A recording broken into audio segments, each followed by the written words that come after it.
Part 6 of when my family thought I joined a cult. This job, nobody called in sick, like ever. And while I was working there, I had a hard bump form on my ankle. And it wasn't swelling, it was actually a growth. It was so painful. And I knew just by looking at it that I probably needed surgery. But in my first position there, I knew the company would never approve the time off that I would need for surgery. Asking to work in crutches would have been a no-go. So I just lived with it and I was in pain all the time. But then I got promoted into a different role that didn't require me to be on my feet as much. So I finally went to the doctor and he said that I needed surgery and he said that I would need at least a week off of work. So I made a plan to propose. And I showed exactly how I'd cover my work by doing as much as I could before and after and having the other tasks spread out and assigned to everyone else. So it was very minimal. But they came back and told me no, that I couldn't have time off for the surgery. Surgery was medically necessary. It didn't matter that I was entitled to it under FMLA or ADA. Their power won. They told me that they didn't think I needed the surgery because I hadn't complained about it at work until now. But complaining wasn't allowed at work. Under their way of thinking, the platinum way, I literally had in my contract that I had to be happy at work. My contract was not up for another 2 years,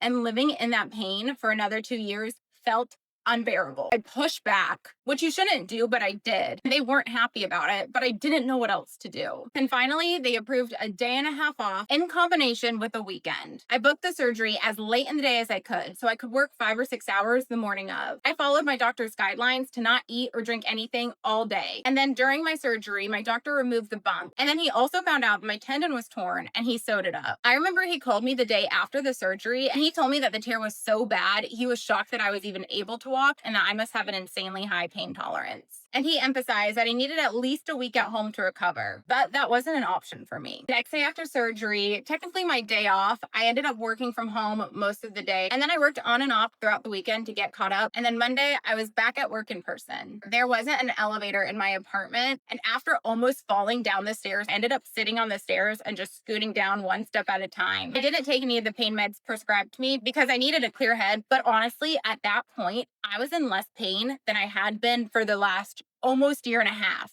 prior to having the surgery. And I got a ride into work. And when I got there, I smiled and showed that I was so grateful that they let me have the surgery because that was the platinum way. That's what they drilled into us.